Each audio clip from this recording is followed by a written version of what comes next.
It's JT from Las Vegas's premier cigar lounge, La Casa Cigar. What's happening, everybody? Good to have you here. Jump on in with us as we are live streaming from Las Vegas. I have this set up today because Levi Edwards will join us for the first hour. For the first hour, we're going to go deep inside the Kubiak press conference, everything that went down there. And then we'll take some calls, and then we have wasted talent. Wasted talent a little bit later on. For a medical free or rent, LendingStore.com's network of lenders makes it quick and easy. In less time than this ad, you can fill it. I saw an ABBA cover band last night called ABBA Mania at the Smith Center in Vegas. They were fabulous. Look, you know, I'm not the biggest ABBA fan. My wife likes ABBA. We went. We had a great time. Had a great dinner out in the Arts District, Clay, the Arts District of Las Vegas. You get the name of the restaurant here. It was fantastic. That's right. No carbonation. So sip and enjoy. It's not seltzer. It's Surfside. Main Street Provisions. Oh, okay. I hear a lot of good things about that. Yeah. Yeah, Main Street Provisions. Really good. Really good restaurant. February 28th at Allegiant Stadium. 3 games, Aussie vibes. Get tickets. Look in your seat now at nrl.com/. All right, let's have some fun. Everybody good with Kubiak? I don't have to hold anybody's hand. Everybody okay? No one's whining, moaning. Everybody likes the coach, right? Las Vegas. It's the JT the Brick Show. This is the Silver and Black. This is the Raiders. This is a historic franchise. This is no ordinary job. Your Silver and Black home to sound off for over 25 years. I don't care if I offend somebody. If it isn't right, I'm going to stop practice. We're going to do it the right way. And now, here's JT the Brick. Out of the gate, JT here in Vegas. I left the seat open today. Levi Edwards joins me for the hour. Yeah, we're getting Levi ready. Wink, wink. I know where to find good radio talent, find people with opinions. So we're getting to that season in between the Super Bowl and summer, where we're getting Levi Edwards some reps in here, which I'm excited about. We did that with Vince Sapienza, Harry Ruiz, a lot of good, talented people you hear here on the flagship Raider Nation Radio. So Levi is joining us for the hour. He'll be here in a minute. Clay knows he's here at the front, and we are ready to roll. And we got a lot to cover today. What we're doing this week is we're spending the whole week on the Klint Kubiak press conference. So the whole entire Klint Kubiak press conference is really today and tomorrow with a couple other guests mixed in. Also, Wasted Talent will join us, and he's fantastic. He'll join us at the top of the hour, so we'll have him on. And Clay, I know you had a really good show today because you guys were talking about getting the home field advantage back at Allegiant Stadium with Kubiak and maybe Fernando. Yeah, and can you win over a Southern Nevada crowd as well? Start bringing in more Las Vegas fans. Can this actually, these personalities, Mendoza as well as Kubiak, is that enough to maybe excite some fans into coming in and keeping this Allegiant Stadium as a home field advantage, and at the same time start building a certain tradition for younger fans here in Las Vegas to start enjoying and making the Raiders their team? I would agree. If you cannot bring more home fans in with a new head coach like Kubiak and Fernando, most likely, then we cannot save. We cannot save those ticket scalpers, those Raider fans who, for whatever reason, put their tickets up on general ticket sites instead of Raider sites, and then they start selling them to the opposing fan. I can't help you. I am not the airport police, and I am not the ticket police. I know where I sit. You know where to find me at the Torch. You see me. You see my friends who come to the game. You invite Raider fans to sit in your seats. Captain Obvious stuff, right? You know, if you want to look, if you're going to get, 400% scalping your tickets to the opposing fan, I know why you do it. I get it. I'm a season ticket holder. I pay for tickets just like you. But can we be a little bit better? Can we be a little bit better with this new coach? I can tell you this, and I couldn't tell you during the season. Pete Carroll was concerned about it. Coach Carroll was concerned about it when we did all those interviews last year. We did an interview every week. He wanted to implore to the Raider Nation, come on, show up to the games. The place is sold out. The place is packed. Every ticket is sold before the start of the year. Do you know what that means? The tickets are sold. Now they sell suites and other additions, and you can buy tickets in the Winfield Club. You can do other unique things there. But you know what I'm saying? The season ticket base have bought the tickets. And of course, a couple of ticketing companies bought tickets too. Wink, wink. We know how that goes. But with Klint Kubiak, you want to see him in the preseason game. And I'm sure we're going to have open practice as we do with every coach, where we open up Allegiant Stadium for a couple of practices. You want to see silver and black. You want to see men wearing black. The wives, the girlfriends, the gals can wear all their glitzy stuff. My wife has a nice jacket. She likes to wear a glimmering jacket from time to time. Wear whatever they want. You know, the housewives of Summerlin want to dress up nice. They want to go to a Raider game with slacks and something on good. But real men wear black. Real men wear black when they come to a game. And that's what we're saying. Wear black to the game and show up, and don't sell your tickets to the opposing fans. Don't sell your tickets to Kansas City Chief fans anymore. And I wouldn't have brought this up today unless Clay told me. Clay had a big show today. Clay had a bigger show today, and it was really good. And that was a big topic that he had there. We bring in Levi Edwards, who is wearing Raider gear. You can find him live on our YouTube stream. And remember, everybody needs to be in the YouTube before the show starts, because here at Raider Nation Radio, we have a brand new YouTube channel. I have mine, and you can see the show. You can participate in the chat. You can be involved, and good to see you coming off the Super Bowl. How are you? We're doing great. How about you, man? I could not be better. I wanted you in here for a number of reasons for this hour, but for the most part, to sit here and really dissect the press conference, dissect everything from your unique perspective, what you wrote about it, what you saw that happened here. Let's start off with the fact that these legends were called well in advance, not the morning of. Like, get out of Santa Clara, get out of your homes, LA, Canada, if you're Howie Long, and get to the facility. When did you get wind of that morning and know that these legends were going to be at the podium? I did not know until I walked in. Okay. Yeah, I swear on everything, I did not know until I walked in the building. And I know that I don't know if that's if I should have known. I don't know if I should have been privy to it or not, or if it was a surprise. It was kind of a surprise. But when I walked in, I went down to the lobby to greet Klint Kubiak, and there I go, and I see Rich Gannon and Marcus Allen.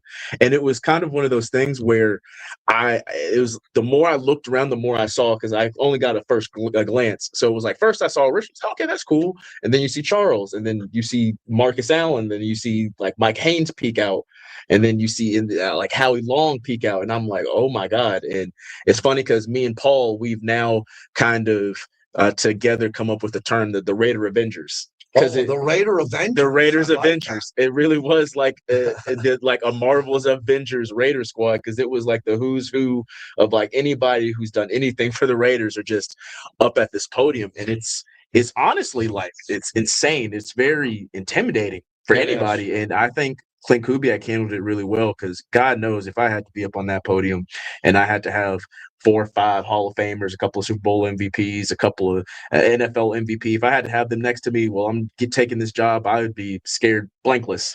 Yeah, you're the first one I talked to about that. I didn't think of that until you just said that. Not only do you have to step up traditionally at the dais with the GM and maybe the owner. Mark Davis used to be up there. I love the fact that Mark's in the crowd now. Yeah, Mark has made it chilling in the back. Yeah, he's chilling in the back, and he expects the people who he's paying to run the football team to get it right and do that. So John Spytek is going to be there. But you make a great point for Kubiak. He knew the guys were there. He shook hands. He took photos with them. But he's coming through that side door and coming up those stairs and sees the Raider Avengers. Yeah. That's got to change your demeanor before you start talking with your opening statement. Yeah, and he knew that they were going to be up there, but you walk into this building, you see them, you shake their hands, and you're being introduced as the Raiders head coach with the number 1 pick. And it's you got to realize how much pressure is on him in this situation. Not just you have the number 1 pick, you're coming in and you're turning around a team that had the worst offense in the league last year. You're going up on this podium with your new GM and all of these guys that have won Super Bowls, been to Super Bowls with the Raiders, and they're expecting you to sit in that seat and take over. he handled it pretty well, but we can get into that. But I don't know how he was able to do it. You nailed it. I mean, the fact that he had to step up there. Oh, and how about this for another thing? He's got his wife and kids in the front row and other members. I think he had a couple more members of the family. It was really good. Then he gets on a plane and flies to the parade. I saw some of the B-roll and the video of that. Now I'm assuming he's already back in the building and he's going to get to work here. But staying on the press conference, Levi Edwards from the Raiders joins us in studio. When I look at what he was able to say, what did you think about that term silent tape that kept going out there? Silent tape. We're going to look at the silent tape. I think by mentioning what he wants to do film-wise, teamwork-wise, did he give you a clue or a couple of clues on how he's going to run this organization from a head coaching perspective? I think when you think of the term silent tape, I think I'll kind of equate it to looking at tape without numbers. And I know that still doesn't really make sense, but you're just looking at what guys are doing. You don't have a name on the back of the jersey. You don't have a number on the jersey. You're just seeing these guys and what they're able to do without any sort of prejudice, with any sort of, like, I guess, politics involved of like, oh, wow, look at that guy make that play. Oh, well, that's, UDFA so-and-so that got 10 reps last season. Well, these were some really good 10 reps. You don't want to put that imagery in your mind of already thinking like, okay, well, he made that play, or it could be the exact opposite where it's like, okay, well, he could be better in a lot of areas and he could step up and do some things. It's like, well, that's actually your starting guard, or that's actually like your first round running back you just taken, or that's Brock Bowers or whoever. Really just the silent tape of just being able to evaluate a team for what it is and not necessarily what it could be yet. Just you take a look at what you have now and then try to develop. And I think that that's massive, because I do think that this team has talent despite the rebuild that's about to come. Levi Edwards joins us in studio. The monologue is brought to you by Golden Entertainment. They own the Strat, and the Strat is the premier, tallest property here on the Strip. They own over 70 taverns here. PT's fuels the monologue. SG Bar is my home court advantage right up the street here. We just had a great meal there the other day. Oh, yeah, no, we really did. I love their bacon chicken quesadilla. It was very, very good. The bacon chicken quesadilla at the SG, part of PT's. They fuel the monologue. Remember, 5 to 7, midnight to 2. We don't have Monday Night Football anymore. We don't have Thursday Night Football, but we have Golden Knights hockey and a lot of other big things coming up here. So I'm trying to figure out what Kubiak, he's in a really unique spot, because most of this team, I believe, and I don't have the percentages here, but a lot of this team is going to turn over. Yeah. Okay, John Spytek took over. He had his first draft. He kept some players. You and I talked all year about these one-year contracts, show-me contracts. I don't know all of them. I can't recite all of them. But a lot of those players are not going to be back, not because of terrible performance or poor performance. They're just going to get better players. So when Kubiak's looking out there, he's seeing a number of players. Ashton Genty, who we know is going to be back. Everybody else, there's Max Crosby. A lot of people are popping, talking about him. But what do you think Kubiak was seeing out there, knowing that there were players in the weight room? He had coffee with Max. There were players at his press conference. And now he's going to have to put a new roster together with John Spytek. Well, as they always say, first impressions mean everything. Uh-huh. And obviously, Klint Kubiak is going to come in the building. He wants to set a standard for his team of kind of how he wants to operate. But also these players who are on the roster, whether they are on one-year deals or not, whether they are under contract or not, whether they were just rookies. I saw a lot of rookies in the building in the press conference. I saw a lot of the 2025 draft class up center in front, showing you like, hey man, like I'm the future of this team. So that's something that I just personally noticed. And when it comes down to it, first impressions mean everything. There's a lot of guys on this team that are still fighting for their job. And especially when you have a guy that's going to watch the silent tape, as we talked about, they want to make their presence felt, and they want to show you like, hey man, like you want to build something, I'm the guy that can build it with you. And that's something that you have to be in the building. You have to shake hands. You have to set a precedence so you can kind of get off to the right foot with your new head coach. All right, breaking news from Tom Pelissero. Tom Pelissero is very good, and he has real sources with the Raiders. The Raiders are hiring Mike McCoy as assistant head coach, per sources. McCoy, 53, spent 4 years as the Chargers head coach, and finished last season as the Titans interim coach. An experienced addition to Klint Kubiak's staff. All right, that's a big deal here for a number of reasons, which I kind of like initially with this for a few reasons. Number one, I was dying to know who's going to be his assistant head coach. Now it looks like we know. Former head coach recently. I love guys who run a building, run practices, coming in with someone who hasn't yet. And the fact that it's another sharp quarterback whisperer coach mind in the room with potentially Fernando Mendoza. Yeah, no, you get first off, before we even get to the Fernando Mendoza thing, you get a guy who has a track record with dealing with quarterbacks even before, going back to the Chargers and what he's able to do with guys like Tyrod Taylor and even Phillip Rivers on the back end, Justin Herbert a little bit.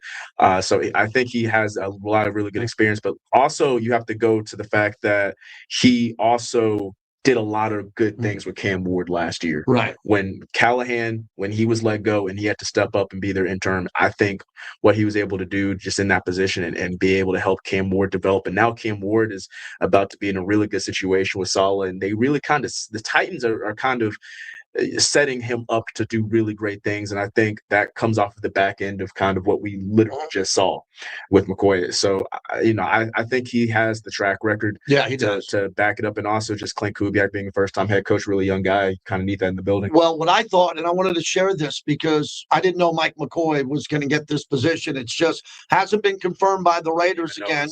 But breaking news, Tom Pelissero, the Raiders are hiring Mike McCoy as an assistant head coach.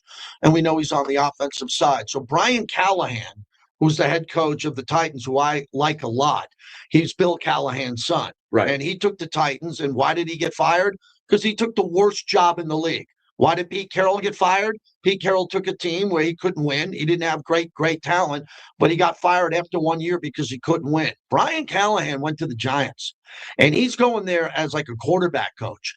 That's the head coach that didn't go to OC because John Harbaugh got one. So now you're getting a head coach under your head coach in OC, which adds more depth to Jackson Dart. And I think there's another name in the mix with Jackson Dart, too, in that building. So I'm expecting even more from Klint Kubiak. I'm expecting Mike McCoy, assistant head coach. And as I'm seeing here, it does not say offensive coordinator. I don't know exactly. I don't want to put words in Klint Kubiak's mouth. Right. But I'm expecting that offensive coaching room to still have another big splash, wouldn't you? Oh, yeah, most definitely. And granted, I think this is just the guy who's going to be the glue. And I hate to go back to old regimes, but while we're on it, there's a guy, Joe Philbin. Yes. I think love Joe Philbin. People don't really understand the impact that Joe Philbin had on the team and on the locker room, especially when you're going 4-13 and 3-14. You don't see it. But just him as a former head coach, a guy that has so much experience, he brought a lot out of that team that was needed. And he helped, Antonio Pierce so much. And I think that he was also being able to kind of still be a glue guy under the Pete Carroll administration as well. So I think with a guy like Mike McCoy, you're getting someone who has the experience, especially underneath a guy that doesn't necessarily have the experience, who is able to kind of be the glue. And obviously, Klint is going to bring in another offensive mastermind to be his OC, who can be another splash guy, another guy on the come up that he's very comfortable with. So we can expect that. But more than anything, more than, the play calling and the X's and O's and things, I think Mike McCoy is going to be great just for development and for experience. Levi Edwards in studio for an hour. You get to call Levi Edwards directly. Bypass me. Bypass me, because some callers don't call me as much. They like the other shows more. They like Clay in the morning. I like Q after me, which is great. We're all on a team here. I got my own callers. Taking more calls than anyone in Raider history. It'll never be broken. That will never be broken. It's like that guy who climbed the tower in Singapore. You remember he climbed to the top? That will never. To record, that'll never be broken. Like the Cal Ripken record. Absolutely. But I don't take a lot of calls with Levi. So you can get right in here. Levi will tell you what he thinks about the structure of Klint Kubiak going forward, the roster, which he's really good at, the roster, who's here, who might not be here. And this is part of our off-season conversation as we open up the show, brought to you by Finley Volvo Las Vegas. Right on the 215. I drove by it today. I had to go on a quick airport run. Family counts, got to the airport, went right by it twice, waving a mic there on the 215. And also, one more thing I got to get in, because I hope Levi could be there with me tomorrow. We're doing our show live from Grimaldi's Pizza. It's the best pizza I've ever had. Noon to 2, South Rainbow. You'll find it, South Rainbow, Warm Springs, Grimaldi's. Put it in your phone. we're celebrating the new head coach with some pizza, which I think is a great idea. Grimaldi said, let's wait till after the head coach is hired, and then we'll do a pizza party. Remember when you were a little kid, Levi, and you grew up in Alabama? I grew up in Charlotte, but I claim both. Okay, you claim both. When you were a young boy, you loved the pizza party, right? Yeah. I like you go through from fourth grade to ninth grade. You had pizza There's parties. nothing that's going to make you run through a brick wall more than a teacher saying, if you do this, you get a pizza party on Friday. Yes. You can conquer the world if a Right. teacher tells you there's a pizza party on Friday. Clay, wasn't pizza parties usually always in school on a Friday? Wasn't Yeah. a pizza party on Right, Friday? because they knew they couldn't get the kids back and on schedule on course. Right. So it's like, forget everything. We're going into the weekend. So I'm going to have the first ever Klint Kubiak pizza party tomorrow at Grimaldi's on South Rainbow. Before we come back on the other side, so I didn't love the Super Bowl. I didn't think it was a great game. At one point, it was 9-0, then it was 19-0. But when we looked at Will Campbell and what happened on the left side of that offensive line, we've struggled too because Colton Miller is not healthy. I saw Colton yesterday in the building, rehabbing. Obviously, that's as far as I'll go. It's no one else's business. I don't know. I'm not a trainer. We need our left tackle back because we're supposed to go shopping for 2 or 3 offensive linemen via free agency in the draft. What can we count on the guy on the left? He's been banged up for a lot of years now in succession. I got to hope that this entire offseason of him healing will give him 17 regular games next year. I think that he still has to get healthy and he still needs to be 100%. The one optimistic thing that I will say about Colton, just kind of seeing him around the building, and I will not go too deep into the situation, but what I will say is under different circumstances last year, granted, if the Raiders' record is a little better going into week 15 or 16, does Colton Miller get back on the field? Maybe. Yeah. I'll leave it at that. Would Max have got shut down? Would Colton? But I will tell you this, and again, I don't play doctor or trainer on the radio. No. When I was in the building yesterday and saw Max Crosby and Colton Miller rehabbing, right? Everybody knows this isn't a secret. Not telling you what type of rehab they're doing, just seeing them in the building. It proves that the Raiders were protecting those players. There is no debate on this topic. You can be upset or not. I'm a Max guy. I'll stay out of the conversation with Max. I'm not buying into the gossip. But there is no doubt that Max was banged up. I won't say significantly or not, but you see Max struggling, not struggling, but you see him going through a rehab, not struggling, but going through the process. And he's a beast in a rehab. And Colton's rehabbing.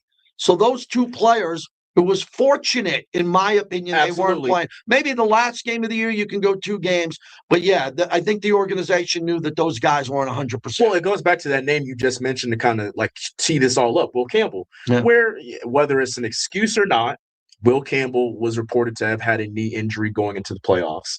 And, I did not watch a whole lot of Patriots football in the regular season, but I will say he looked a lot different in the regular season than he did in that playoff stretch. No doubt about it. And sometimes you have to protect the players from themselves. However, if you are a first-round pick left tackle and you're about to go on a crazy playoff run, then you're more inclined to play through injury. But even in a different situation, Will Campbell probably wouldn't have been playing either. And so it's really one of those things you got to protect the players from themselves and you got to do what's best for them. And I think Colton Miller did what's best for him, and he's continuing to do what's best for him so he can continue to be the cornerstone blind side for the Raiders. Paul Gutierrez reminds me, Mike McCoy, the new assistant head coach of the Raiders, Long Beach State legend, played for the late, great Willie Brown. How about that connection here? Now, Levi, before we come back here, this is what we're showing Levi the ins and outs of radio. So this is what's called the tease. A tease is what you're going to talk about coming up next. And a lot of consultants love the tease. They put people on the radio who shouldn't be on the radio, Clay, but they love the tease. Consultants over the years. So what I mean by this, coming up, which I want to get into, which is, I think, really important. Can our fans deal with a former Chargers head coach being our assistant head coach? Can they deal with, as Mark Davis said, a former Bronco, Klint Kubiak? Can our great fans put the tuck rule, don't ever put the tuck rule behind you, but put everything behind us of our rivals in the past to build a great new coaching staff? Boys and girls, can we get past that, please? Can we not say, well, he's a Bronco. Oh, no, he really was a Patriot. We don't want him. Oh, Mike McCoy, for me, was always been a Charger. If this is true, according to Tom Pelissero, we got another guy who's going to make our new quarterback hopefully really good early, the same way the Patriots did it with Drake May. And we're seeing it around the league with Ben Johnson, what he did with Caleb, a Heisman Trophy winner, same as Fernando, getting him up to speed. All right. We got your chance to talk to Levi. Just give us a call, 702-365-9200, as we get rolling here. Raising Cane's Chicken Fingers. They got us going today. The Olympic, gorgeous, plush puppy. Man, if you love the Olympics and you love just all the aspects of the passion of the Olympics, you'll love Raising Cane's. One love. Over to you. Yeah, that's a tease. So we're on the stream live, even though we're off the radio, right? And most times when you're in here, you won't be on a live stream unless you have your own. And that's it. So that's the bricklayers here. Move this back a bit. And You get a bad line, calls back. and then put one of those in your ears with those headsets to make sure you can just hear. You don't have to do both of them because that thing's a little bit static, but you can hear. Yeah. So when we get a caller, and then when the caller's done, you can take it out. Okay, no problem. So how you been, man? Good. Justin, one of your favorite places, South Beach, Florida. What'd you do there? Nothing. I was just meeting up with some friends from high school, and we just watched the Super Bowl and Good for you. Yeah, good for you. Is the weather great? I'm hoping because it was cold. It was cold for like weeks before. Right? It was good, but people from South Florida, if it's like below 60, it's below 70.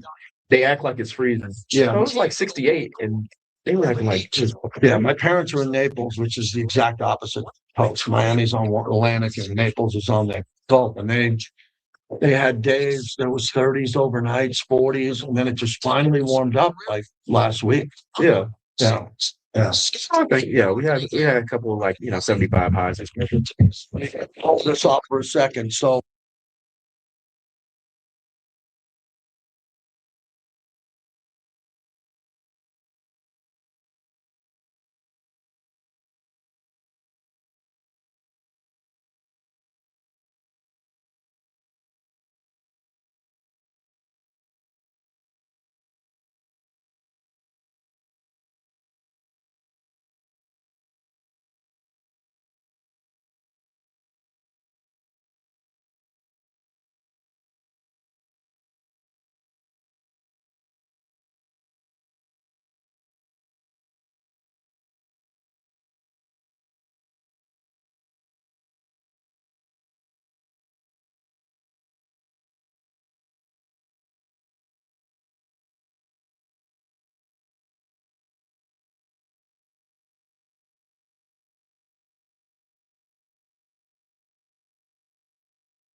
yeah, and then what we do there is that when we get to the top of the hour, we get out.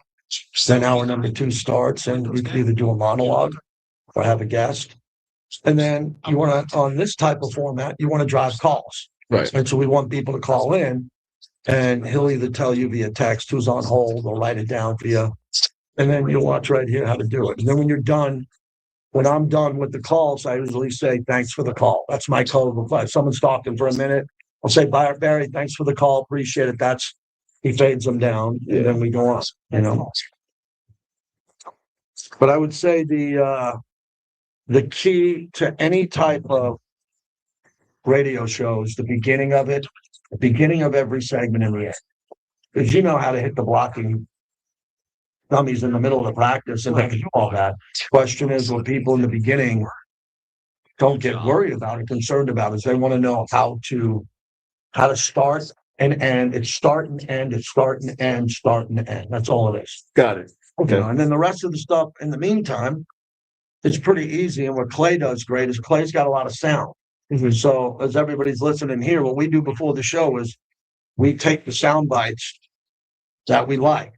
So if it's slow, if there's not a call, if a guest was late. So is this your show? Is this your show rundown? Yeah, this is just, I don't have a rundown for my shows. I just have sound. Okay. A big part of my show is sound. Like because I don't have a co-host or two co-hosts. I just want to know I'm going to have sound if I have nothing to talk about. Got it. Okay. You know what I mean? That makes perfect sense. So normally what I have when I go into every show is I have my sound bites and my live reads. Perfect. That's it. And then the rest of the stuff, like the Pellicero thing, Brought to you by the Nicasta Verde Law Group. If you get injured in an accident, call 702-222-9999.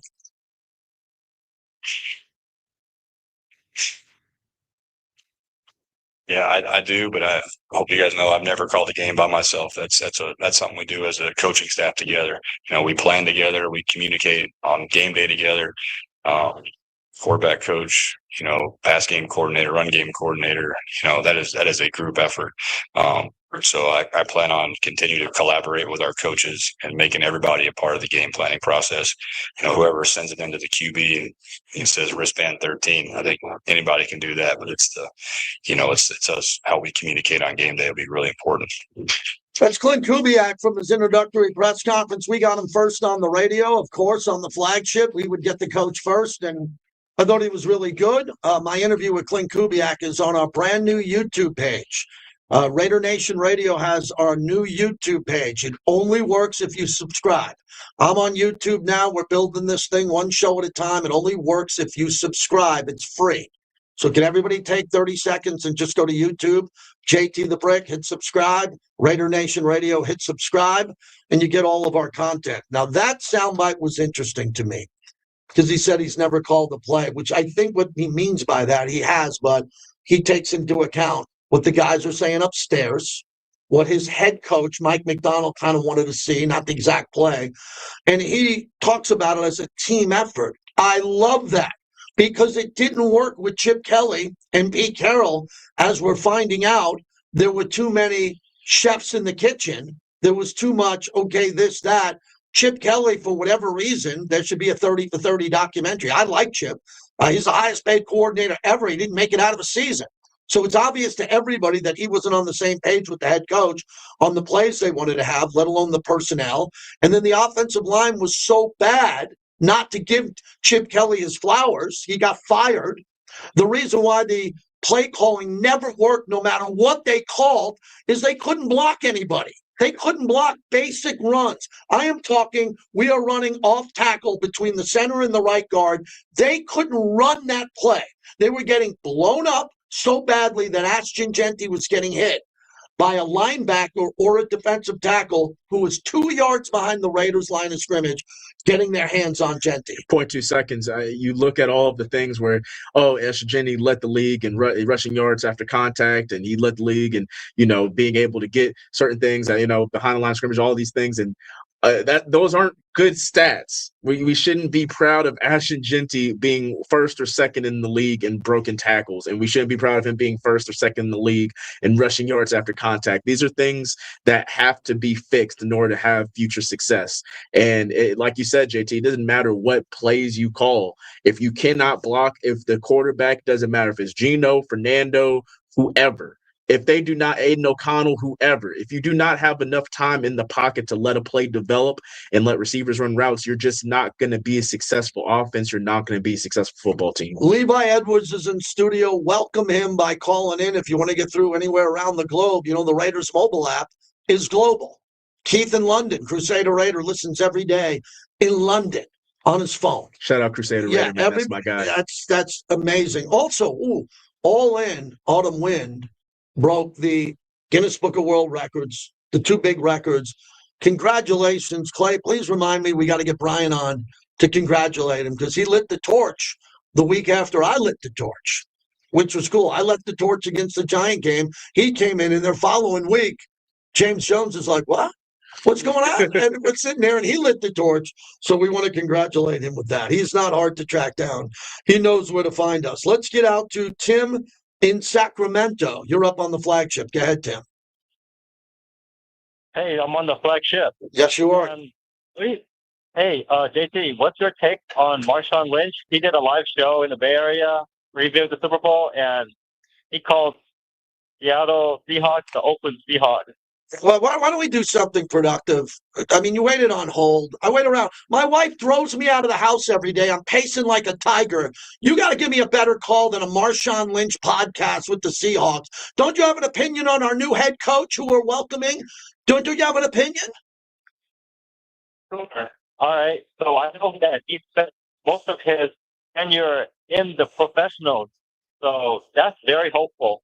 Thank you for the call. Thank you. Okay. So what he said, I apologize, Levi. Sometimes I do. I have the greatest callers in the country because I was the greatest caller in the country. I wait around all day to do this show, put my life in behind it with Clay, and that's the first call I get every day. Fighting for his life. Again, I might just eventually just say I broke the call record 10 years ago. Well, just let me talk for 2 hours. I want to put people on the radio who have opinions. I'm one of the last bastions of hope left for people to call into sports radio. They're not doing it. The show that leads in before us doesn't take calls. The show that comes on, shows don't take calls anymore. It's a privilege.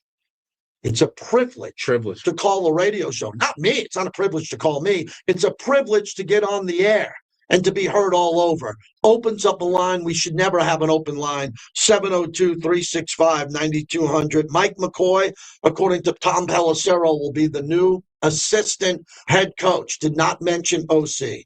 Now let's go to the defensive side of the ball. The rumors of Jim Schwartz.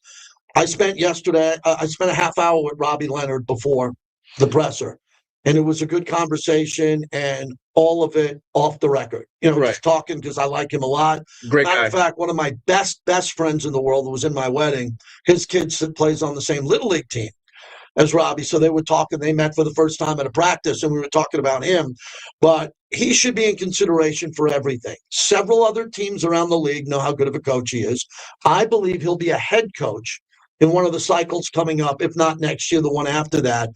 But how does this work now in the building where Klint Kubiak and John Spytek are probably going to turn over the majority of this coaching staff? Well, there's a lot of guys that are already been dismissed, and Yes. so the thing is that if you are a coach and you are still in the building now, then that means that you definitely are in consideration, or that certainly means that not necessarily Klint Kubiak, but the front office, the guys like John Spytek and people who are making decisions, they really like you. They think that you're really doing quality work. And obviously I've talked to Rob as well, and we've had our off record conversations, and something that he did point out to me that I will mention is the fact that he does have a pretty solid relationship with Mike McDonald. And obviously, coming from that coaching tree, everybody around the league knows everybody. So even though I'm not sure if Rob Leonard or Klint have a relationship, but they have worked around a lot of the same people just being in the league. So I think throughout that, then I think it would be pretty easy for them to, get on good terms and kind of mesh together well from a football perspective. So I really do think that he will at one point be a very great defensive coordinator in this league. I'm not sure if that's going to happen right now with the Raiders or with another team, but I think Rob Leonard has I've not seen too many guys with the Raiders over the last couple of years make more lemonade with the lemons that they have. Yeah, I'm not here to say what the coaching pyramid's going to look like. I would hope he'd get consideration. Absolutely. For a promotion or DC or whatever. And he's a hell of a coach. I mean, he's been Max's coach. Right. So with all that, let's get Max in and out of the way here. Max has his own podcast. So Clay got a little bit of the Rush podcast. This was before the press conference, but I saw Max. I got there early yesterday. So Max was in the building. I don't know exactly where he was or standing or sitting for the press conference, but here's what Max Crosby said on his podcast. He's a well-established coach, obviously, the success he's had, it runs in the family as well. He's a kid that grew up, watching his dad, had a lot of success as an NFL coach. Some of those teams are some of my favorite teams to watch. And J.J. Watt, Arian Foster back in the day, dope-ass teams. But, yeah, he's got a great lineage of people. that he's been around. He's, he runs a great system, and has had a lot of success, being a coordinator. You've seen what he's done for Sam Darnold. He's maxed out. I won't say maxed out, but he's brought the best out of a lot of his players. Like we talked about, like getting, putting players in positions to, max out is their full potential. And I think he does a good job of that. So, yeah, it's, you got to give him the credit, man. Nowadays in the league, there's a lot of, there's always trends and things that are going on throughout. Back in the day, I feel like you need the old school veteran coach, and, he's got to have the experience and do it this way. And now it's like kind of moving towards the Sean McVay, Liam Cohen, Kyle Shanahan, the younger, offensive-minded. All right, so that was a bit from the Rush podcast. So Max is in a really unique situation, and I haven't talked to him about this scenario in depth, but he played on the team that had the worst record and the number one pick. So if this was a Raider team that had the 9th pick or the 12th pick, I think the way you pitch him is differently. That we didn't have a good year last year. It wasn't a fluke, but we're going to get a lot better quickly. We're not rebuilding. We're just reloading. It's hard to have that conversation when you have the first pick overall. I think the way you have it with him is that we could really look at what the Patriots did quickly, very quickly, and we could look at what the Seahawks kind of did quickly too, but they drafted super well. But more, I would use the comparison of Denver, because I don't think very highly of Bo Nix in regards to being an elite talent. Right. I think he's a really good football player and really tough. Not a guy that can guarantee you Super Bowl appearances every year. I'm hoping Mendoza is better than Bo Nix, clearly better than J.J. McCarthy, better than Michael Penix. So you can stabilize Max and say, we got a guy we're going to get up to speed very quickly. But what do you want to do with the defense? Because Patrick Graham's gone. There's going to be a lot of turnover there, and that's his crew. As you know, those are the guys he works with. What do you see as Max's thought process here with this roster? I think that, well, first and foremost, got to get a QB. Yeah. And I know even though it's on the offensive side of the ball, Max hasn't really had a franchise guy at that position since Derek Carr. Yes. Derek Carr's been gone for about 3-4 seasons now. So definitely, even though he's worried about the defense and he's worried about kind of like what his unit can do, his mindset has to be on the fact, like, okay, like we got to put up points. Like I'm over here busting my ass every play. I'm over here getting off of the field. My unit is doing what we're supposed to be doing for the most part. I need to have a guy on the other side of the field who's a dog that's going to be able to put up points and not put my unit in compromising situations. And granted, you have the number one pick and everybody's definitely tapped in on Mendoza. And so for Max, you have to do some scouting. You got to figure out, like, okay, what is Mendoza good at? Is this someone who I really think could be a franchise quarterback for my team going into a rebuild? So I think he has to have that conversation with himself, on top of the fact that you talk about the Denver Broncos and you talk about the Seahawks and you talk about the Patriots. These are all teams that not only just hit in the draft really well, but they were able to use the cap space, use the money that they have to be able to hit on free agents and turn things around as quickly as they did. And that's something that, considering how many guys are on 1 year, 2 year deals on this defense, you got to spend some bread. It's no choice. You have no choice. You got to spend bread on the defense. Yeah, Levi Edwards in studio for this whole first hour. Wasted talent at the top of the hour. He'll join us at about 5 minutes after the top of the hour. So another great thing. This is why we have Levi in here, and Levi is going to be doing more with me here as we head into the off season. What I love what you just said there is you don't know what's going to happen at all on defense. We haven't even had a draft yet. We haven't spent any money on defensive free agency. But you said something I haven't said in the last couple of days. And Max is under contract, so he doesn't have to be sold. I'm not saying that you have to pitch Max. He's not a free agent. He's under contract. But what I would like to say to Max, and I'll see him here at the Commitment to Excellence Awards, is this offense with Klint Kubiak better be aggressively different early. Like I asked Coach that about up-tempo and things like that. He doesn't know me from Adam yet a little bit. This offense has got to impress Max, the defensive coordinator, the owner, the running back, the tight end. This offense has got to come in. And not like the other offenses that have taken over after coaches have been fired that said they like to do this or that. No, you didn't do it. Pete Carroll didn't do it. He was the defensive head coach. What happened with the offense with Chip Kelly getting fired? Before that, we got Norvell Turner, Bo Hardigree, right? What do we got going on? Who's calling the plays? Joe Philbin's in there. No. We got Klint Kubiak now. He's going to come in here, and he's a dog. He is a guy who's called every play. His dad's called every play. He knows how to run every Bowers type of look and Genty look at the line of scrimmage to get him off. This has got to be sold to the whole organization on the defensive side. You're going to be sitting your asses on the bench because we are going to go on 80-yard drives. We are going to go on 60-yard drives. I think that's really important, and going forward as a pitch to Max and the others, we're going to be vastly different on offense. Absolutely, because at the end of the day, when it's 3-14, everybody gets blamed.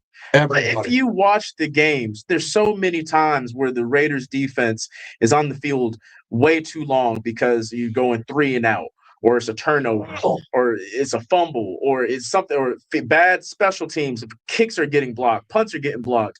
So the defense, I've just never seen a defense over the last 2 years get put in more compromising situations than I've seen the Las Vegas Raiders defense get put in the situations. And so obviously there's going to be talent that's got to be brought in. There's got to be coaches that's got to be brought in. But honestly, the defense is not necessarily in the worst shape. If you're comparing it to what we saw offensively. Well, then that's a good tease when we come back. That was a great tease. Levi Edwards, when we return, on what's in the cupboard on this defense.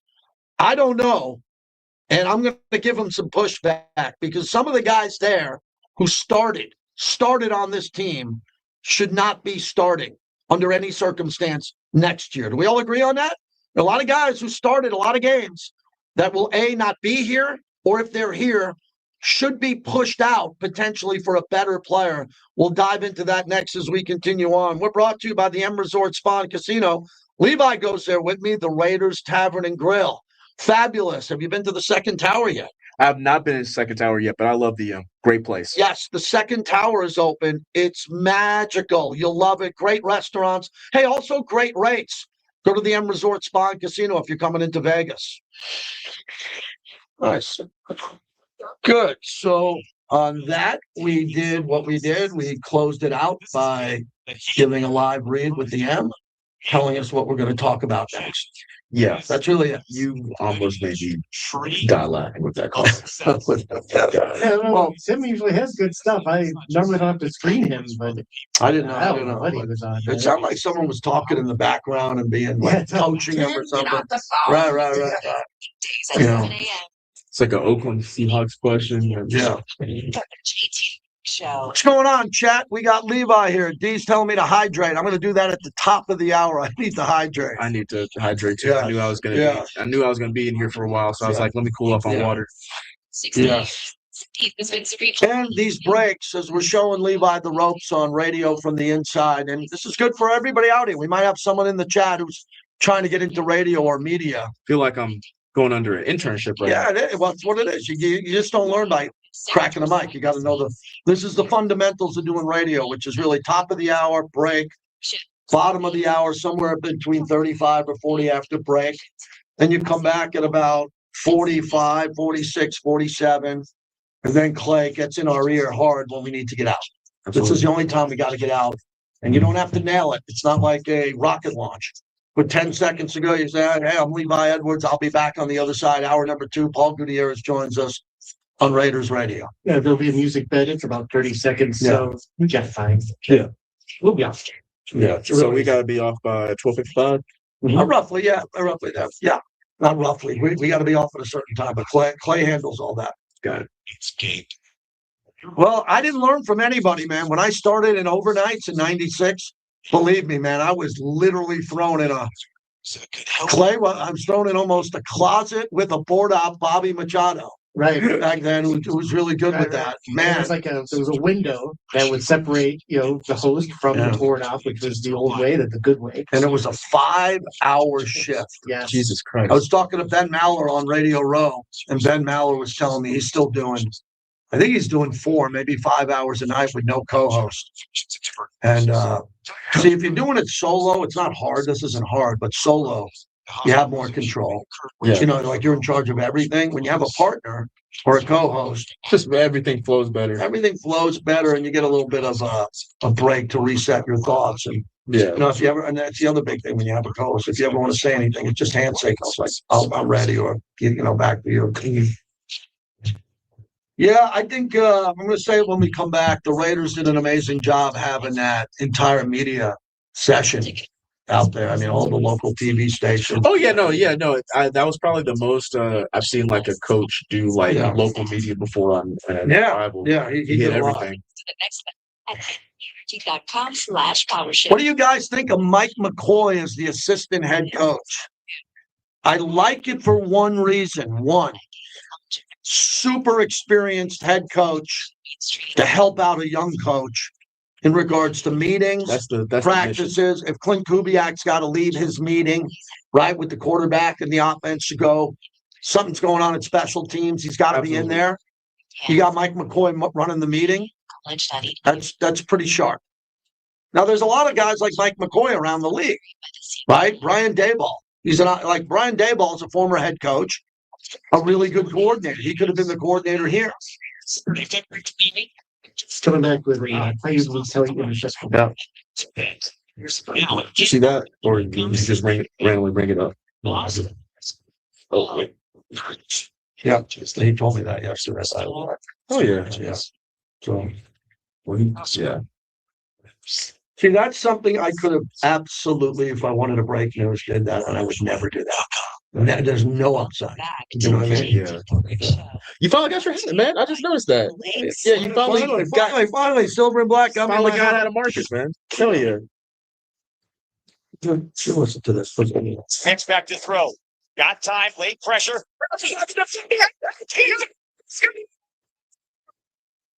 It's Kelly again. The Vegas native trying to bring this one back to the Silver State. It deflected off a receiver into the hands of Kelly, and the Raiders will take over on the Denver 45. Yes, that's one of the many calls out there from Jason Horowitz. Ari Mirov reporting the Raiders are expected to interview D-line coach and run game coordinator Rob Leonard for their DC position. Wonder where everybody just heard that about an hour ago on this show. And that's good because Leonard is one of the coaches Max respects the most. And that would be accurate reporting. All right, we got Levi for a few more minutes in studio here. This is going to be a tough question, and I know you're like an encyclopedia with this. What's left on defense? Okay, I'm talking Malcolm Kuntz, Tyree Wilson. I've seen them enough. Yeah. I like the guys. I don't know what their future looks like, but I need better players than them. I need better players in free agency and possibly the draft. What do the Raiders have in the cupboard, and what do they got to look for? Well, this is something that I want to put a huge emphasis on because of what we just went through within free agency last year. There was a lot of really good defensive players that were on this team that left. You had guys like Robert Spillane, who I saw in the Super Bowl. Yes. Kayvon Chason, who I saw in the Super Bowl. Nate Hobbs, Devon Diablo. A lot of these, Trayvon Merrick on a playoff team, on an NFC South winning team. And so I say all that to say is that when you have a good player in the building, despite whatever the record is, if you have them and you can lock them down, you have to.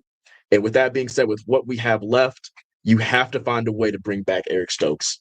Eric Stokes. Bam. Right out of the gate, you're going Eric Stokes as a priority. You have to make keeping your good players a priority. And I think right now, out of the guys with expiring contracts, I believe he's either on a 1-year deal or a 2-year deal. It's definitely a prove it deal considering what happened with Green Bay with the injuries. But he showed me that he's a guy that can continue to be a starting cornerback in this league. And I think considering what he just accomplished, or not accomplished, but considering what he just did and the upside that he continues to have as a young player, you have to keep him in the building some kind of way. All right, my only pushback on that, which isn't a lot because Spillane left right out of as the clock struck midnight, Spillane and Merrick were gone. Merrick got well overpaid. I like Trayvon Merrick. I wish he came back to the Raiders, but not at that price. Spillane, I actually think, wanted to go play for Vrabel. I don't know all the details, but he made that clear on Radio Row at the press conferences, media night, and all that. He wanted to play for Vrabel. I have no problem with Nate Hobbs leaving. He was never available. I have no problem with Diablo. I didn't think he was a very good player. I just thought he was a player, not a very good player. I have no problem moving on. What happened to Chason? Chason was better than Malcolm Kuntz on the eyeball test. I think Malcolm had the ability to be a better player, and we were led to believe that Malcolm Kuntz was better than Chason. No way. I thought what Chason did off the edge and his football IQ was better than Malcolm Kuntz, who I was expecting a lot from and didn't see much from. Yeah, and that's the big question around it. Is it'd be different if Caleb Vaughn kind of just had this season with the Patriots out of nowhere, and it's like, oh, no one was expecting this. This was a guy that had 5-6 sacks with the Raiders in the 1 year he was with the team. Yeah, picked up off of waivers off the street after Jacksonville dumped him. Former first round pick, was amazing in college at LSU, and so now he's finally starting to tap into the promise and the potential that he had. And especially for the deal that he signed with the Patriots, if you're the Raiders, you're telling me you couldn't have given him that.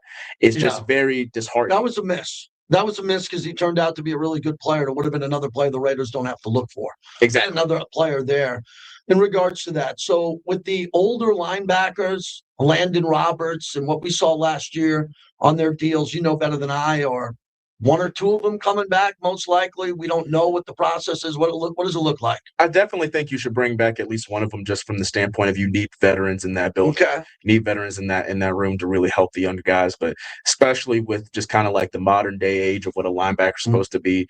Like basically now a linebacker is essentially has to be kind of like a glorified safety, and you need some guys that are going to be able to run, be able to go, be able to cover that, run downhill linebacker that, you grew up watching with Jack Lambert and all those guys and Derek Brooks. That style linebacker's gone. We got to get some guys. One more quick thing, because I saw Caillou play before all the scouts because he played high school football with my son. So I saw Caillou before anyone in that building, including Pete Carroll. Big John, as he calls. Yes. As he calls him. You can't start Darian Porter and Caillou. You just can't. I mean, but they got more experience there with Pete Carroll choices. You obviously keep them on the team. We got to get better corners than Caillou and Darian Porter, right? Well, you got to do two things. You got to A, go out and get better corners, and B, develop them for who they are. Because with Darian Porter, I can't speak for Caillou. I love his upside. Darian, he has all the athleticism in the world. He has the frame. He still has all the intangibles that's needed to be a pretty good corner, but he needs more reps and he needs more coaching. And you really got to be able to exhaust it. You definitely got to bring in more talent, got to bring in competition. But I think that there's still a meat on the bone with Darian that we weren't able to get last year, especially with the season that we had. All right, next week we'll have you in here. We're going to do NBA. I love the that. Lakers tanked the other night against Spurs. I do not want to talk about that, but we're going to have to do that. Hey, bricklayers, thank Levi for being here in studio for the hour. Wasted Talent joins us on the other side. So when we come back, Wasted Talent on what he thinks of the press conference, and more important, what his audience thinks. Forget about what I think. You know what I think. I want to hear what Wasted Talent thinks about this move coming up next. We are the flagship of the Silver and Black. We're brought to you by Virgin Hotels Las Vegas. Go on out and check out the new Virgin. Beautiful. Hold on. Thanks to Levi, everybody. He was great. We go media assets. We come back, and then we shut off the mic.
All right, everybody, we're back. We are back. Regardless of who you are, go through the education at Galen. They'll do everything. All right, we have wasted talent. Galen is professionally licensed. Yeah, this is the raw feed, man. The raw feed. Your afternoon Raiders fix. Your boy King on Unnecessary Rockets from 2 to 5 on Raider Nation Radio 920 AM KRLD. He's on Las hold. Vegas. Oh, he's ready. Yeah, he's ready. It's the JT the Brick Show. You just get up every day and you take one step at a time and you keep going and you show up. We have a big mountain to climb, but we're not trying to do it all in one day. Your silver and black home to sound off for over 25 years. It's really important to me that we're a gritty team, that the way that they were back in the old days. It's nothing that we say, it's what we do on the field. All the little things that went that have nothing to do with ski. And now, here's JT the Brick. We are back, hour number 2. Thanks to Levi Edwards. He sat in for an hour, and, we're trying to build our bench here on the radio, and Q's been very open to that. He's done a great job bringing in more and more talented people here, and I'm going to be heading down to Dodge at some point here. That's for sure. We go pretty aggressive from July, August through February, March. But I got some road trips coming up, things I want to do with my wife, and I need guys like Levi Edwards who can pop in here because Clay can do it all blindfolded. We have other guys like Vinny Bonsignore and the great Vince Sapienza. Our lineup continues to grow. And I feel like this show has grown a lot with wasted talent as he joins us. He's been fantastic, giving his perspective, his own opinions of what's going on with the Raiders, but I'm also getting a feel of his audience and what they're talking about. So let's begin with the Kubiak press conference. Overall, I think all these press conferences are good. Sorry, but, you have a new coach. It's always about the family and the wife and the kids, and everybody's excited. This one just felt different, having a young play caller and his family in the building. How'd you say it? Very similarly, anytime you hire a new coach, you have the currency of hope. Everybody is excited. But the thing with Kubiak is, for the first time in a long time, we got, to me, one of the 1A or 1B guys that were out there in this coaching cycle. So I kind of felt like in other times past, and it's no knock to anyone else, kind of felt like the Raiders had to kind of settle, and they didn't really get the person that they really, really coveted. But this time around, I think the Raiders hired the person that they wanted. And also, I just think that the way that he sees football and with the guys that we have in the building, his offense aligns with Ashton Jenkins. His offense aligns with Brock Bowers.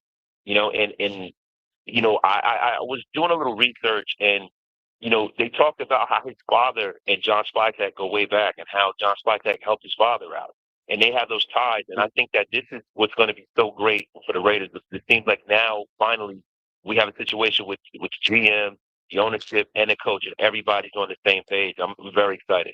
Couldn't have said it any better. That's why we have you on. This was the number one choice that they had. And a couple of fans tried to crack me when I said, well, he's not John Harbaugh. He's not John Harbaugh. He's never coached. He hasn't coached a game. Harbaugh's lifted the Lombardi.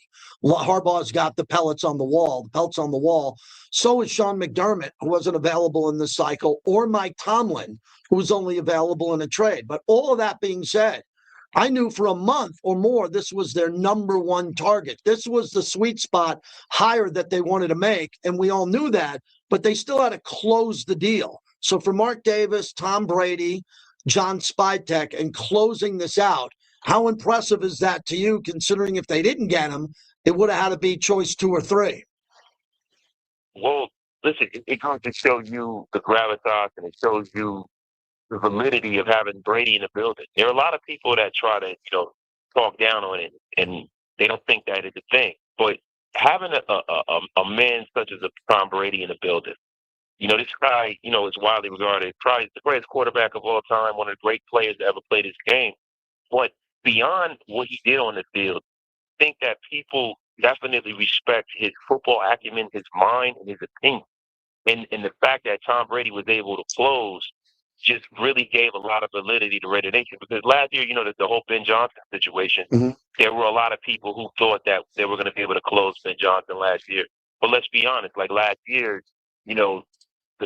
if you're Ben Johnson, you're probably going to go to the place that has the number one pick at quarterback, right? And this year we happen to have that.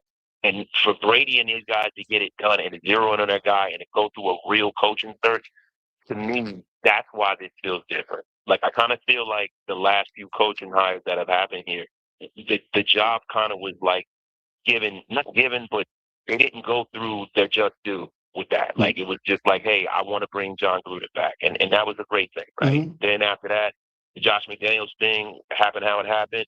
The Antonio Pierce thing happened how it happened. But and the Pete Carroll thing happened how it happened. But this kind of just seems like they went through, they interviewed everyone. They did their homework. This feels like this is going to work out. And I know a lot of Raider fans, there's some Raider fans that until we host the Lombardi, they're never going to be happy. And they're going to, try to, find negatives in everything that the Raiders do. If the Raiders hire Kubiak, they're going to go, oh, he's never had any coaching experience. If they would hire Harbaugh, oh, we're hiring an old coach. And it's like, some people just are never happy. Right. For me, this was the guy, man. This is the guy. This is the guy. Like, to me, he was the guy for us because of the situation that our team is in. We have a young football team that, hopefully they draft a young quarterback. They got the number one pick, and this guy develops quarterback. He's an offensive, to me, he's an offensive savant. I see what he's done with Sam Darnold. I see what he did with all of those guys over there in Seattle. They turned that situation around in 1 year. So to me, this was, to me, and we talked a few times about this, JC. This was my guy. This is who I wanted. I'm super happy about this. Yep, wasted talent's our guest. This was my number one choice, without a doubt. When they said young play caller, LaFleur ended up with Arizona. If that was the backup, if we didn't get Kubiak, Raiders didn't get him, I'm okay with that. And you're trying to find a young, under 40 years old play caller, but they don't have the tree that this guy has. Very important point. Sean McVay had a tree. His dad was an NFL lifer, and Kubiak was an NFL lifer. His dad played, won a Super Bowl. So when I look at his tree, which I'm sure you looked into, and when I brought it up with him the last couple of stops, New Orleans was really interesting because people forget he was in New Orleans. Carr was explosive for 4 games. He ended up getting injured, but we saw what he could do in that type of system. But I want to go back to Minneapolis and what he was able to do there with Kirk Cousins. Wow. Kirk Cousins had a 4,300-yard deal with 36 touchdowns. And then what he did with Sam Darnold in San Francisco, when you look at the San Francisco rebuild, and then Kubiak's tree is loaded. Kevin O'Connell, I'm looking at some of the people around him just by osmosis. Before his dad and John Elway, who were best friends, and he had all those John Elway moments with his dad, his tree's pretty damn impressive as he comes to Las Vegas. Preeminent tree in the National Football. Yes. Most of these guys in this league somehow, some way come from that Shanahan coaching tree. That is the offensive tree. It's like back in the day in the 90s when everyone came from Bill Walsh. Yes. Good point. Shanahan came from Bill Walsh too, and Holmgren and all of these guys. And then you got the Grudens of the world. So to me, that is the new agent. That is the Shanahan coaching tree, and it's great to go out there and get one of the guys that I think are a shining star of that tree. You got Kyle Shanahan, you got McVay, and I think he's going to get right in line with those guys, and he's going to establish something really special with the Raiders.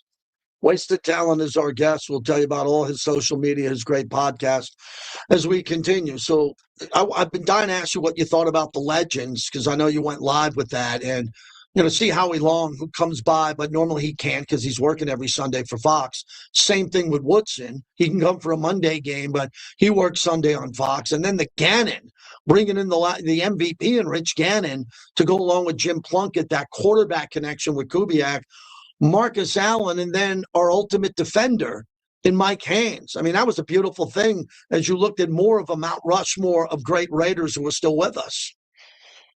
Yeah, it was a beautiful thing to see. But the thing that took the cake for me was seeing Howie did. Yeah. Howie's never able to come to stuff like this, man. And to see that he's still tapped in with his organization shows you exactly how special the Raiders are. And I'm not just blowing smoke, like, for real. The Raiders are a special organization because you don't see it in other organizations. You don't see it's very few organizations that you see the greats constantly come back and want to come back and want the Raiders to be great and want to support. Seeing those guys up there, man, was a special moment. Let's see how long coming out. Now, when we look at what this could be, because you brought it up, some Raider fans aren't going to be happy. It's a small, tiny group, but they want to be loud. They want to be a little bit loud, and that's okay. I'm loud.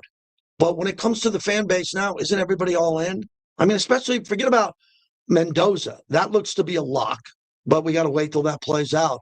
But is your audience a little bit concerned because of all the noise in regards to Max Crosby, considering what Max Crosby saying on his own podcast and going on others? Vinny Bonsignor was concerned yesterday. He said, where there's smoke, there's fire.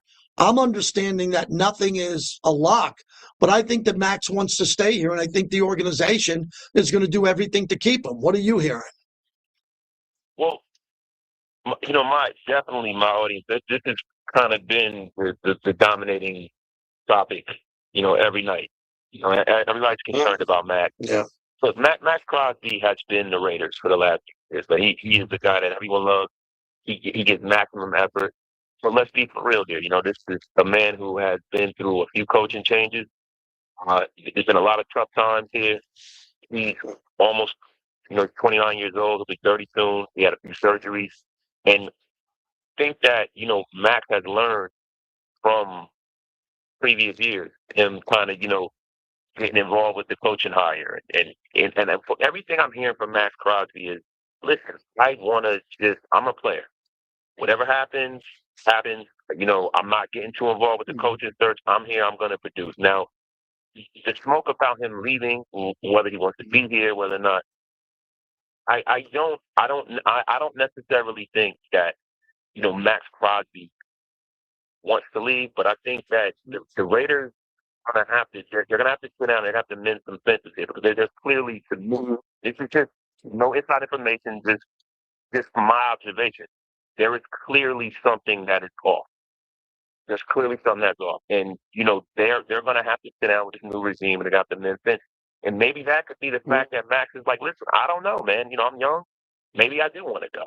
I don't think that the Raiders as an organization, I know that the owner loves Max. I know that everybody in that building loves Max. They know that he's leader of the team.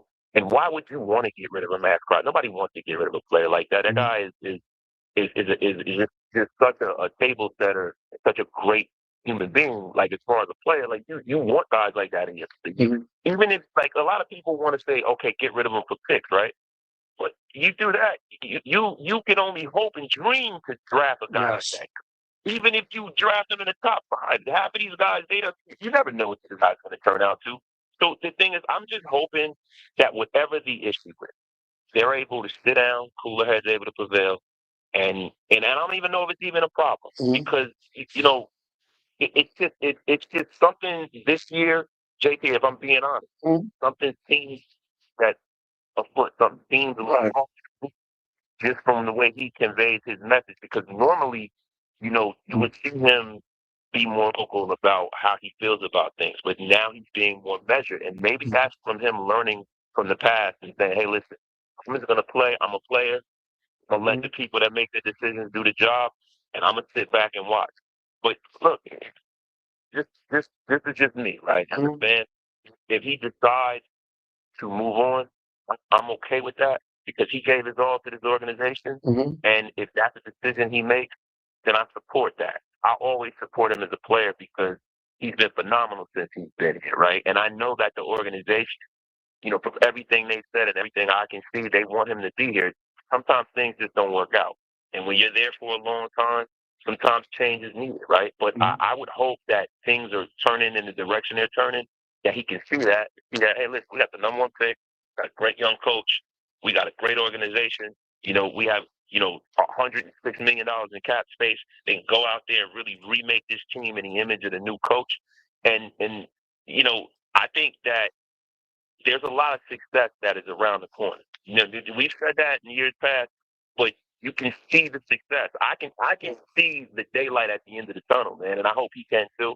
And I'm hoping that they can sit down and kind of get on the same sheet of music and put this to bed, because to me it's very divisive. Because the longer it goes on, the more little stories come out, the more nonsense that happens up in the media.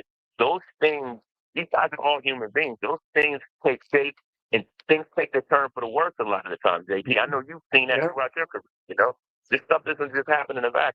No, this is amazing. I mean, listen to the analysis you're getting from Wasted Talent on Max Crosby. And the only thing I'll add is the majority of all this is noise. The majority of all of it is noise. And there's probably a little bit of truth to this or that. Max has got agents. He's got multiple agents, and whatever they're thinking, I'm not aware of. But when it comes to Max's love of the franchise and Mark Davis's love of Max Crosby, and you would assume a lot of other people in the building, that the people outside the building and the people that get paid for clicks and the people that have to have, if you're an NFL insider, and there's only a few of them near the top of the food chain, you got to have an opinion on this. So you're being forced to have an opinion on this, even though you might not. Jay Glazer said something. I've known Jay a long time. I respect his legacy and career in breaking news, but you know, I have different opinions. You got Jordan Schultz, you got Tom Pelissero, you have Aaron Andrews, you have people that know Max Crosby, but they don't know him as well as some of us in the building. And from what we're hearing in the building, a lot of this is noise from the outside that you just pointed out beautifully. The more that noise comes from people who aren't aware or have the access to Max or are really getting quotes for him on the record, not off the record, but on the record, this could get worse because those people have a pretty big following to stir the pot and make something bigger out of it. Yes. I mean, this guy in particular who I shall remain nameless because, listen, we know this flagship. We want to play nice, right? Yep. There's one guy that made a definitive statement about Max and his situation, and I think that is malpractice to do that because there is no way that you can make those definitive statements. I don't even know if Max really knows what he wants to do right now. Sure.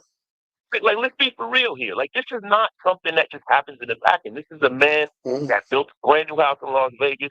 A man that loves this organization. There's probably some things that he has some concerns with. And he has every right to have those concerns, right? But at the end of the day, that's something that's going to get ironed out behind closed doors. And I'm sure that if anybody, I'm sure that it's probably Max talking to his wife about it. Probably not even talking to people about this. So for people to come out and make definitive statements, I think it's dangerous. Now, for a person like myself, right, or a person like you, if you have a platform, you almost have to talk about it because he's our franchise player. Sure. It's happening, and I can ignore it and act like I don't see what's going on. I can't ignore this and say, hey, man, this seems a little different. I have to give my opinion, but guess what? It is an opinion, not a fact, it's an opinion. And I think that people can give their opinions, but the thing that makes this damaging when people come out with, you know, I'm just going to call it what it is, throwing out lies about, you know, what he said to where he was going to go. Like, to me, that's a joke, man. That's a joke. I know for a fact that a player like that, if he felt that strongly about what he was going to do, he wouldn't tell you. He come out, he has his own platform. He comes to his own platform and say, this is where I'm at. This is what I want. Guys, you know, he give a statement and he speaks for himself. I think that whatever's going on is something that needs to be ironed out with guys at the highest level of the organization, back and stuff. And whenever they get to a certain common accord about this, we will hear what's going to happen. But going forward, just don't want Raider Nation to get robbed of such a special time. So like, what? This is a special time right now in Raider Nation. There's so many people out there that are focused on a negative thing where we should be focused on, hey, we got the number one pick. We got a great young coach. Everybody's happy. We got a guy that we know can keep putting together his staff now. There are all this great talent that he can bring in for the staff. Like, this is a great time in Raider Nation. And, like, you know, stuff like this is kind of the thief of joy. Like, why can't we be happy as a fan base right now? It's always got to be that other end of the coin right there. And it really upsets me. So I hope that they figure it out. Win, lose, or draw. Whether Max stays, whether he goes, whatever. Let's just figure it out and move forward and be positive about what's about to happen with the organization. Fabulous stuff. I know the Combine's coming up. I know you're going live a lot. Tell everyone where they can find you on all your social media platforms. Well, Raider Nation Unlimited on YouTube. And also, Wasted Talent Raiders on Twitter. JT, thank you. It's a pleasure always talking to you. My pleasure, my friend. There he is, Wasted Talent. We have him on. It's great. It's great. He's got strong opinions, and he's guarded. That's why when he says he's on the flagship, the people that we put on this channel, yeah, they're, you got to have a standard, and he understands it. He disagrees with a lot of stuff, but he understands he's on the Raiders station. It's different.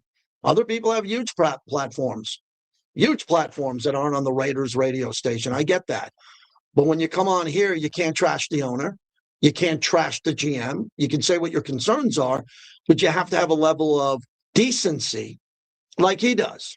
And he's very good, very talented guy. Wasted talent. So as I think about everything that's happening here in developing, we don't rehearse our interview with anybody. But what he said there, Clay, is the Raiders are going through a really good time.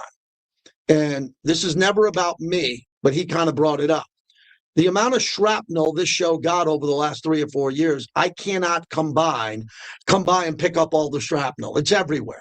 We got a lot of crap taken out on us because the team did so poorly. Part of the job, part of the reason why the checks cash, part of the job. So now we got something positive here, and we'd like to not get soft, and as I always say, do vanilla radio. We want to have really good debates and conversations here. But if you can't understand that there's a lot of momentum going in a positive way, you can't get in front of that momentum if you're a Raider fan without being considered a clown. Like, if you really want to be the guy that's always negative, always mocking the coach, always bringing the sign to the game, not that that happens much. If you want to be that guy, and now you're going to do it again with this move and everything that's happening, Wasted made a good point. This Max Crosby could be a gateway to Raider fans getting real negative, which shouldn't get in the way of the positivity of potentially Fernando and, most importantly, the head coach. Yeah, it's funny because you can choose to be happy or you can choose to be unhappy. And as he brought up, this Max Crosby, the situation, it almost robs you of the joy of how good things are going right now. And, it's a wait and see approach, but perhaps the rumors will stop and the fervor will stop if somebody that is a good friend of Max's, Rob Leonard, is named as a defensive coordinator. Does that kind of quell things and kind of put more stability in what Max might do next? Yeah, and I'm a big believer in that too, that Robbie Leonard doesn't have to be a pawn. Not that you're saying that. He doesn't have to be to keep Max. Sure. But it's nice if Robbie Leonard's still kept on staff with an increased role, even if it's not DC. And I hope he gets the best of what he wants because he's a great guy. But when it comes down to all this, we're trying to find people here that want to keep the train moving in a positive direction. So in order to do my very, very small part, tiny part, I'm throwing a pizza party tomorrow, Grimaldi's. Number one, it's the best pizza I've ever had. So at least if you come, right? For those who says, JT selling pizza, yeah, it's the best pizza I've ever had. So I'm not asking you to come for a slice of just some cold, warmed up slice. I'm talking Grimaldi's, man. I got the Grimaldi's gift cards. We got some swag to give away, some tickets. We'll be on South Rainbow. So the Grimaldi's that are 4 in the Valley. I'm usually at Boca Park. We're moving this time. We're going to South Rainbow at Warm Springs. Very easy to get to. Everybody from the 215, just get off at Rainbow. It's right there by Warm Springs. You can't miss it. And we'll be serving pizza all day. They have unbelievable cervezas. Modelo will be poured. If you like the Modelo, you can have some wine. Their desserts are great. And I'm going to make sure tomorrow. Clay, are you a calzone guy? Oh, sure. Absolutely. So a lot of people don't understand. They order pizza to go. Mm-hmm. So typically you order 2 pizzas. You don't order 1. If you got a family, sometimes you get 2. So Grimaldi's, you get a couple of slices, but I remind people the calzone, it comes in a separate box. So the calzone box, it's a little bit deeper and thicker. Yeah. And then they give you that unbelievable sauce. The sauce. The dipping sauce. Yeah, you get to have the sauce all to yourself. And that's what a good part about Grimaldi's is they pride themselves on their sauces. Yeah. And their sauce is fantastic, especially for either the flat pizza or sometimes they'll do the Sicilian stuff, the chunkier sauce. It's always on point because they have a time-riddled recipe that can't be beat. When I bring back the Grimaldi's calzones, we have 2 refrigerators. I got a refrigerator in the garage where I hide stuff. So my kids, when they come in, yeah, because my kids are like Grizzly Adams. They come in. If they see leftover food, they're going to pound it. But there, I have a hidden spot for the calzone. But now they know, yeah, the calzones at Grimaldi's are amazing. All right, we're going to take phone calls the rest of the hour.